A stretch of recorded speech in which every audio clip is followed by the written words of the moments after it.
Bonjour et bienvenue dans mes lubies. Aujourd'hui, une vidéo un peu différente. Je vais commencer tout de suite en vous disant que je ne suis pas commandité par aucun de ces produits-là. Mais comme vous savez, avec le petit forestier, dans ma nouvelle vie, mon objectif, c'est vraiment de faire le cycle complet du travail du bois, donc de la coupe au ramassage, au traitement, c'est-à-dire le scier, le préparer en planche et aussi le faire sécher puis faire de la finition jusqu'à l'ébénisterie, faire des meubles. Fait que mon objectif, c'est vraiment de jouer dans le bois de A à Z. Donc, aujourd'hui, je suis plus dans pas tout à fait le Z, mettons dans le Y. Donc, je suis plus dans les produits de finition. J'ai plusieurs projets de planches à découper, de petits meubles. Je vais me faire quelques comptoirs. Fait que je regarde différentes options au niveau de la finition. Donc, les trois produits que je teste aujourd'hui, c'est les trois que j'ai vus qui sont peut-être les plus fréquemment utilisés.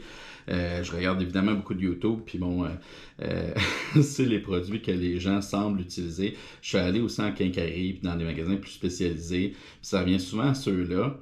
Il y en a quelques autres. Si vous avez des suggestions, des produits que vous, là, vous avez trouvés révolutionnaires, mettez-les en commentaire dans la vidéo YouTube.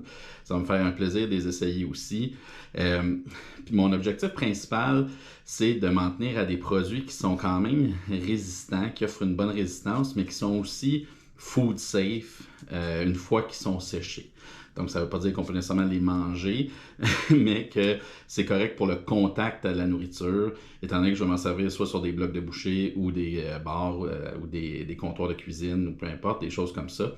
Donc, c'est un peu mes critères que je cherche en termes de finition de bois. Je cherche pas une huile à plancher, je suis pas dans ces affaires-là, je suis plus dans les meubles.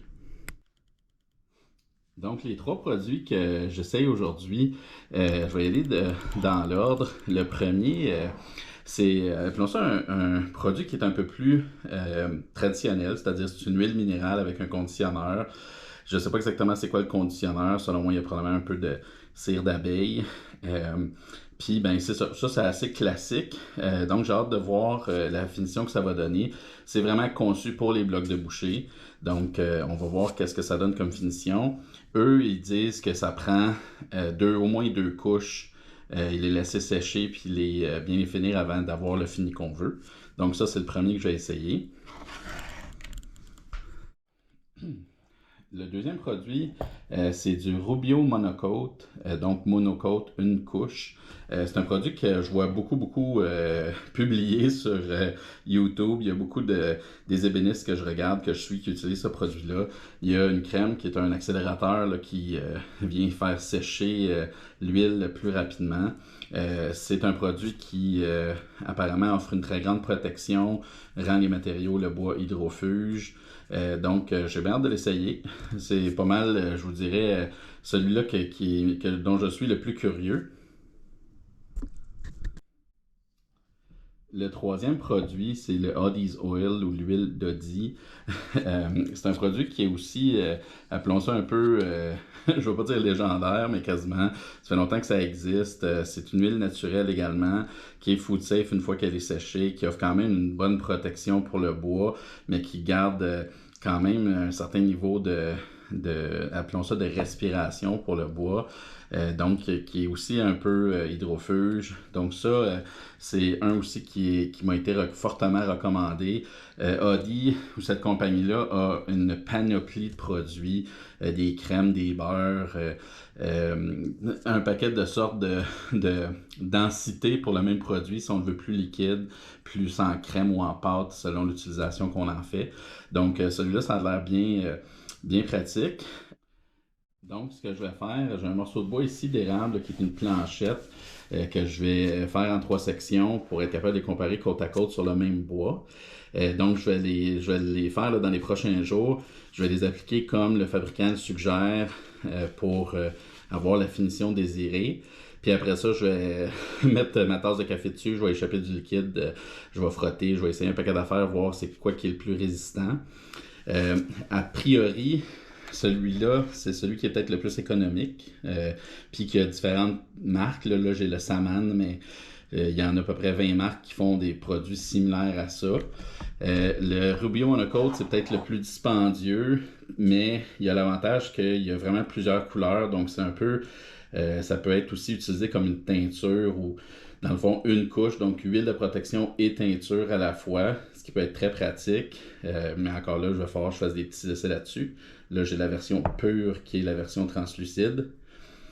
Puis, même chose, le Hades Oil, je vous dirais, c'est peut-être celui qui est peut-être le plus, comment dire, le plus répandu ou peut-être le plus facile à trouver. Je l'ai vu à quelques endroits. Il est sur Amazon. Il est aussi en ligne, très facile de l'acheter.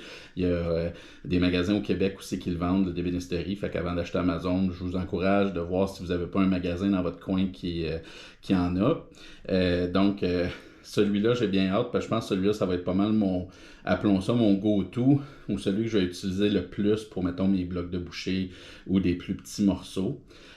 Donc, voilà, c'est ce qui s'en vient dans les tests, fait que regardez ça avec moi. Une petite mention, la planchette que j'utilise, c'est de l'érable. Puis ça a été séché, je l'ai plané avant qu'elle soit tout à fait sèche, fait que elle a gondolé. Il y a des craques, là, c'est vraiment un rejet, une mauvaise coupe. Là. J'ai des petits problèmes avec des lames de moulin à scie. Fait que c'est vraiment un rejet. Fait que je vais l'utiliser. Je l'ai sablé à la main. Je me suis rendu jusqu'à 450. J'aurais pu me rendre à 600, même 800 au niveau du papier sablé. Mais pour les besoins de la cause, je me suis dit que 450 serait amplement suffisant, fini pour ça. Donc, on y va. Donc, on commence par le saman. Ce que le manufacturier suggère, c'est d'appliquer avec un chiffon doux. On laisse pénétrer pendant 5 à 10 minutes.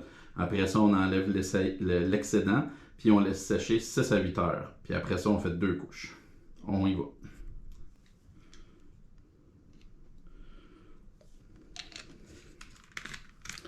Les allègrements, c'est pas de longuant, paraît-il.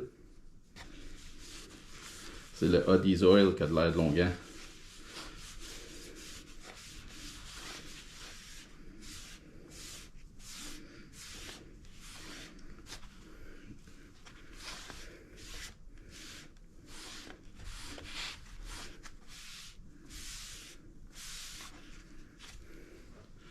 Peut-être pas mal assez. On va en mettre un peu plus.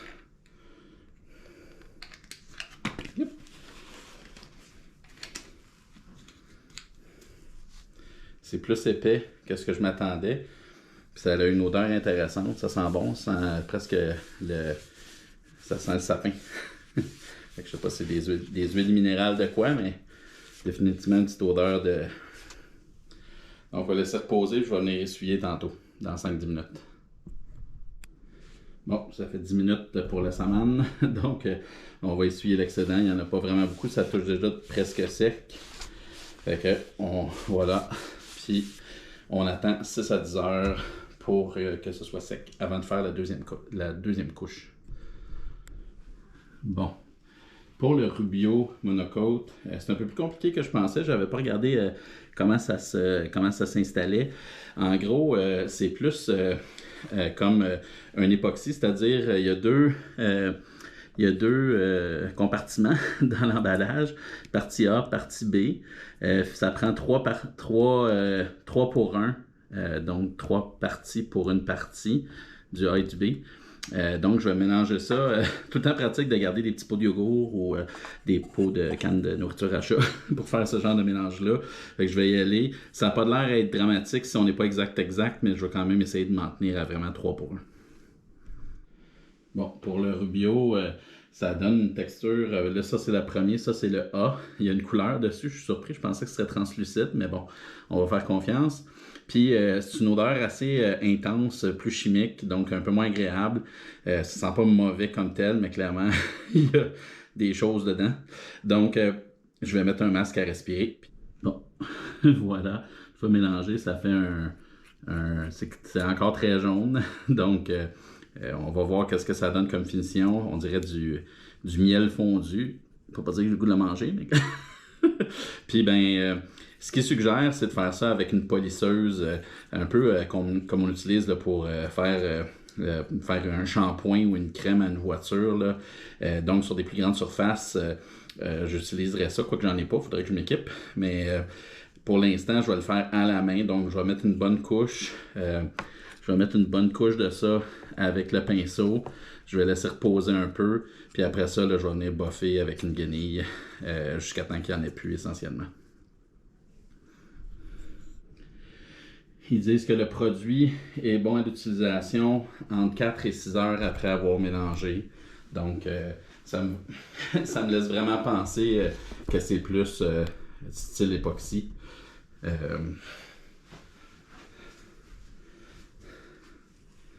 On va voir si ça mange mon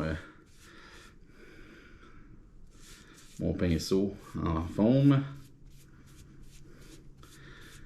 Souvent, l'époxy, l'avantage, c'est qu'une fois que c'est sec, eh ben, ça devient dur, ça devient du plastique. Donc, c'est food safe ou c'est safe au contact de la nourriture. Je veux pas parce que ça vient une couche parfaitement rigide, parfaitement dure et entière. Donc, à moins qu'on la casse, qu'on l'effrite en petits morceaux, puis qu'on la mange directement, ça devient correct. Là.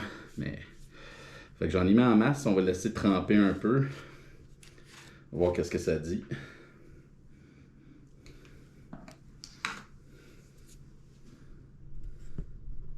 Ah oui, petit truc en passant, si comme moi, vous avez un peu de misère avec vos yeux, puis ça prend des lunettes, puis vous les avez pas tout le temps sur vous parce que c'est pas si pire, petit truc que j'ai pris, je prends une photo avec mon cellulaire du texte, comme ça après ça je peux zoomer, un petit truc. Donc ça dit de polir jusqu'à temps que la surface soit sèche, puis qu'il n'y ait plus de produit. Donc, je vais essayer de faire ça avec l'huile de coude. Je vais me filmer un peu pour que vous voyez comment je m'y prends. Sauf que je vais arrêter parce que je pense que la caméra va... Il va falloir que j'utilise un peu plus d'huile de coude puis la caméra va shaker.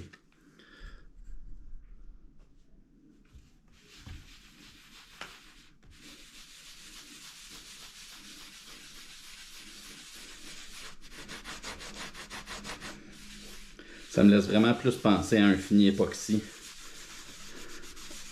Vraiment une surface plus dure.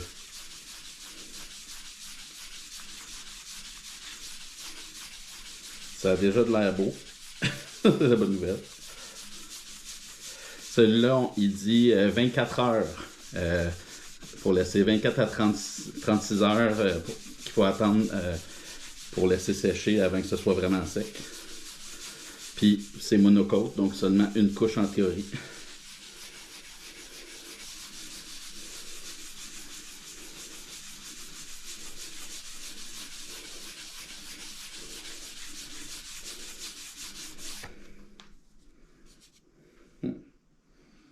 C'est tentant d'en mettre d'autres.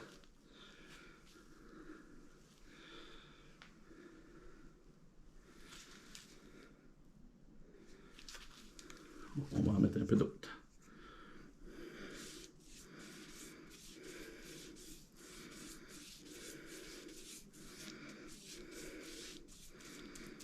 Je vais donner plus de temps pour pénétrer. Peut-être que je suis un peu impatient.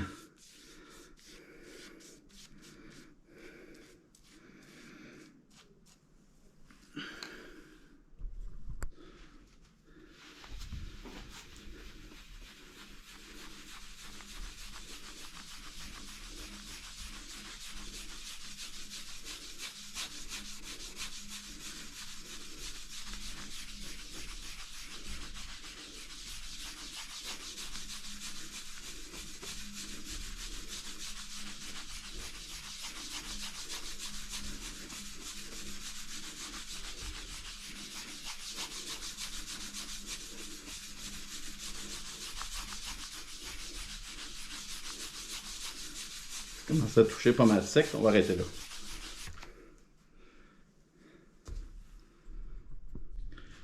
Le dernier et non le moindre, le Odie's Oil. Ils disent de bien mélanger, ça a plus l'air d'une pâte, ça sent très bon, fait que j'ai l'impression que c'est vraiment plus un mélange d'huile minérale, huile d'abeille, huile de citron. Je suis pas un chimiste, mais j'en ai vu quelques-uns, donc ça ressemble à ça un peu, puis ça sent le citron. Ça sent très bon pour ça. Fait qu'on va en mettre librement.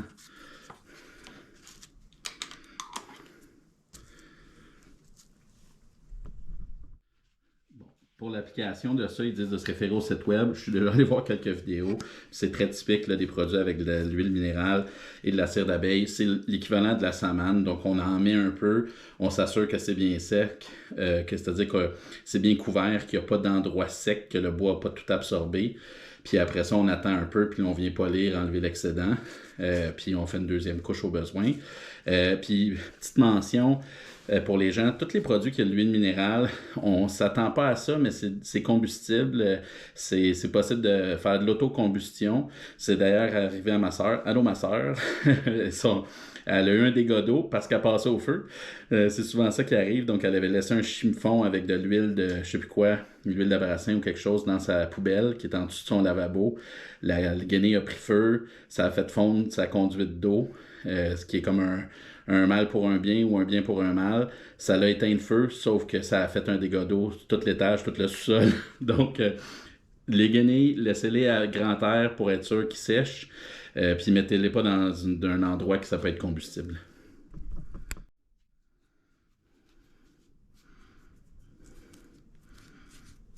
Un peu chiche, on va en mettre un peu plus. Puis je vais le mettre à la guenille.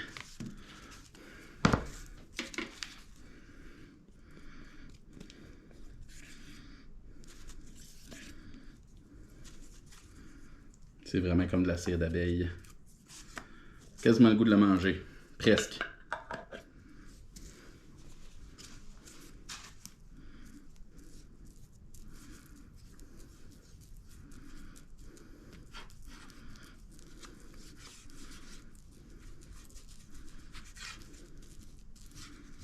Évidemment, si c'est un meuble, de façon générale, quand vous faites de la finition, vous mettez de l'huile, tout ça, assurez-vous d'en mettre des deux côtés de vos morceaux pour qu'ils respirent égal. Comme vous pouvez voir, ce morceau-là, c'est un bel exemple. Je l'ai laissé sur mon banc de scie, fait que il y avait un des deux côtés qui n'était pas exposé à l'air au même niveau que l'autre, en plus de la tension là, qui est de façon inhérente dans le grain du bois quand il n'est pas sec. Donc, ça a tordu. Fait que là, c'est un test, fait que je ne vais pas huiler l'envers, mais si c'était une table ou un projet vraiment que je voulais finir, je m'assurais de faire de la finition de tous les côtés pour être sûr là, que le bois respire de façon égale dans tout son grain, là, dans toute l'essence de son grain. Donc, c'est pas si mal. Je pense qu'on va mettre pas mal partout. Petite particule ici. Ça, c'est mes pinceaux qui sont propres. Ça sent vraiment bon. Goût propre de citron. Ça fait une belle pub.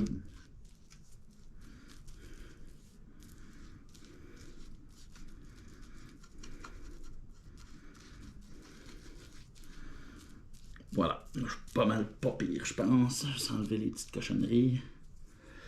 Voilà. Donc, ça fait quelques minutes que c'est là. Fait que je vais venir enlever l'excédent avec un chiffon. J'en ai mis quand même pas mal épais.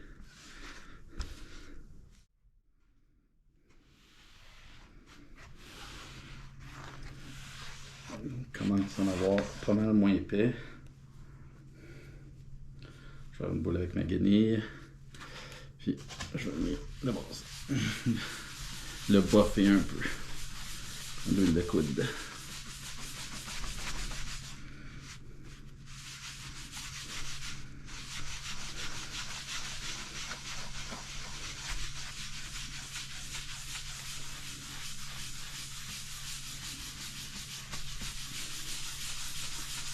Ça commence déjà à glisser mieux. Fait que on sait quand ça devient sec, c'est parce qu'on en a mis la bonne quantité. Quand ça rentre, ça peine bien dans le bois, là. Ça commence à avoir un fini un peu lustré. La lumière du jour s'en va, fait que je vous reviens demain. On va regarder ça à la lumière du jour, s'il peut y avoir un peu de soleil. On va voir après une couche de quoi ça a l'air, ces trois produits-là. Donc, le lendemain matin, voici à peu près de quoi ça a l'air, le résultat. C'est sûr que là, il n'y a pas beaucoup de lumière, fait qu'on voit peut-être pas bien. Je suis venu faire les couches de la samane puis de la Odie's Oil hier. Je suis venu faire une deuxième couche. Puis ben, à vue, juste comme ça, on voit que le Rubio, il a un petit peu plus de lustre. Puis j'ai quand même boffé à la main pas mal les deux huiles. Donc ça a l'air de ça. Je vais leur donner quelques jours pour continuer à sécher, là, peut-être même une semaine là, pour être sûr que c'est sec, sec, sec. Dans le cas de Rubio, ils disent d'attendre 7 jours pour que ça soit vraiment fini de sécher. Bon, c'est sec au toucher, là, mais que ce soit pleinement pré-figé. Donc, avant de mettre de l'eau dessus. Fait que je vais tout laisser sécher cela pendant une semaine. Puis je vais y revenir, puis je vais commencer à mettre du liquide dessus, voir comment ça réagit. Rebonjour et bienvenue dans Mélubier.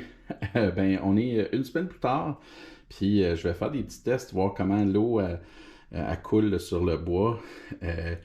C'est les trois finis, là, donc on a à droite, on a le Saman, au centre, on a le Rubio, puis à gauche, on a le Odie's Oil. Puis ben, c'est dur à dire, je sais pas si vous le voyez, c'est comme ça qu'on le voit quand même assez bien. Les trois finis sont très similaires. Ils n'ont pas trop affecté la couleur du bois, ça n'a pas jauni tant que ça. Le Rubio, clairement, je sais pas si c'est à cause, je pense pas que ce soit juste le grain du bois, mais une espèce d'effet un peu, disons, holographique sur le grain du bois. C'est vraiment chouette, ça fait vraiment un bel effet. Donc c'est ça, le Saman a de l'air peut-être un peu plus mat. Je l'ai bien boffé pour essayer de faire vraiment ressortir le grain du bois, puis aussi là, augmenter le lustre. C'est quand même bien, là, on voit il y a une bonne réflexion. On va voir au niveau de l'eau à quel point ça protège. Vraiment, c'est un peu plus lustré, le Rubio. Je voulais pas nécessairement quelque chose qui était shiny, mais quand même, il y a un beau lustre naturel. En tout cas, j'aime bien ça. C'est un peu plus de trouble à mettre, mais à date, au look, c'est de loin mon préféré. Quoique j'aime bien le Odie's Oil aussi. Très facile à appliquer, ça sent bon. Donc, je pense que je vais utiliser quand même pas mal les deux dans différents projets. On va commencer par le Saman.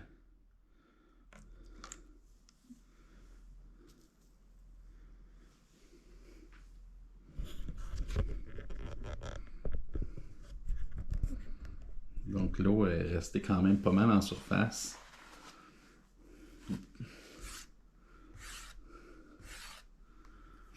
Ça a l'air quand même bien perlé. Je sais pas si on voit sur la caméra, là, mais...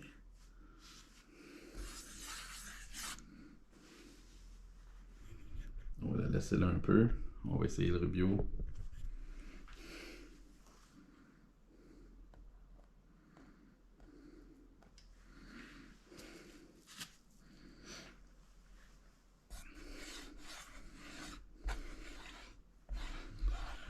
Étant donné que le Rubio semble avoir est en deux parties, ça ressemble beaucoup à de l'époxy. J'ai l'impression que ça va être plus plastifié le dessus, donc elle va être pas mal plus hydrofuge.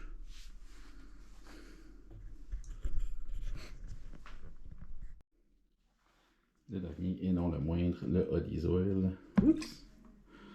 En tout cas, considérant que tout se vide, puis il n'y a aucune eau qui reste dessus.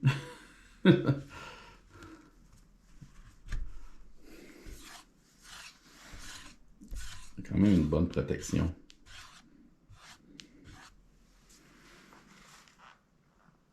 On va laisser ça comme ça. On va laisser peut-être une heure pour voir si ça va pénétrer, puis je vais revenir. Bon bien, on est à peu près 45 minutes plus tard. Tant que j'ai passé au téléphone avec l'assurance. Donc, j'étais juste curieux de voir à quel point le bois serait mouillé en dessous du fini, puis ça laisserait une tache d'eau. Puis juste en 45 minutes. Ça, c'est ça ici, c'est le Saman, qui est plus une huile minérale conventionnelle. Fait que là, je l'ai juste en l'essuyant comme ça, en enlevant l'excédent d'eau. On voit là, qu'il reste, c'est peut-être difficile à voir à la caméra, là, mais on voit qu'il y a des taches où est-ce qu'il y avait la tache d'eau. Fait que clairement, ça l'a pénétré sous l'huile. On va voir, je On va voir une fois que ça va être vraiment sec si ça va rester, si ça va tacher ou non. Même chose, le Rubio, après 45 minutes. Enlever l'eau. Ouais, c'est vraiment, on le touche, on le sent, là, c'est vraiment plus plastifié. L'eau est vraiment, elle reste vraiment en superficie, là. C'est sec en dessous, là. Fait que c'est vraiment en termes de protection. J'ai seulement mis qu'une couche aussi, là, c'est un monocoat, mais suite à quand j'ai filmé ça, je suis allé regarder un peu plus de vidéos, puis j'allais m'informer un peu plus, puis malgré ce que dit le fabricant, il y en a beaucoup qui mettent 2 couches, qui sablent entre comme il faut. Puis aussi, petite correction, moi j'ai sablé quand même assez, je me suis rendu à 600 je pense, puis le fabricant suggère de se rendre à peu près à 400, 380, 400 au niveau du papier sablé, parce que ça aide le matériel à plus prendre après la fibre de bois, donc faut pas sabler trop fin non plus. Donc c'est ça, c'est vraiment sec. On voit pas de nulle part où l'eau serait rentrée en dessous de l'huile, du moins pas en 45 minutes. Peut-être que si j'attendais plus longtemps, on le verrait, mais pas en 45 minutes. Ah oui, puis une autre petite affaire, je me sers beaucoup de mon nez dans des affaires de même. C'est dur que ça se transmet mal à la caméra, mais j'ai sniffé ma guenille après avoir essuyé ça. Puis on sent là, que ça a enlevé un peu d'huile. La guenille, elle sent le produit. Tandis qu'ici, ça sent absolument rien. Là, c'est vraiment séché. J'ai vraiment laissé une semaine aussi. Là. Donc, on est rendu au Odie's Oil, qui est quand même pas mal du tout. On sent que c'est un entre-deux.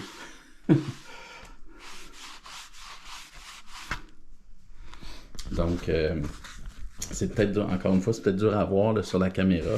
C'est vraiment entre deux, c'est-à-dire ça a moins pénétré que l'huile Saman en dessous. Mais par exemple, fait que c'est vraiment plus en superficie. Mais il y a un petit chamoiré là, qui est là. Donc, c'est ça. Fait que c'est vraiment propre. C'est un peu à ce que je m'attendais là, par rapport à des huiles plus naturelles, l'huile de citron, l'équivalent de ce qu'on met sur des huiles de boucher typiquement. Donc, je suis sûr que ça va disparaître en séchant. Puis le fini est relativement facile à refaire. Juste une question de remettre un peu d'huile, frotter comme un bloc de boucher. Alors que pour le Rubio, c'est plus de trouble parce que faut enlever l'excédent, faut mélanger les produits parce que c'est plus comme de l'époxy. Donc, conclusion, je pense que je vais me servir beaucoup de la Odie's Oil pour tout ce que je veux garder plus naturel, plus peut-être des cuillères, des accessoires de cuisine, probablement certains blocs de boucher, alors que ça, pour des meubles ou des tables ou des choses où il va y avoir plus peut-être je vais mettre plus de la vaisselle dessus ou dans le fond, ça va avoir une fonction un peu plus usuelle.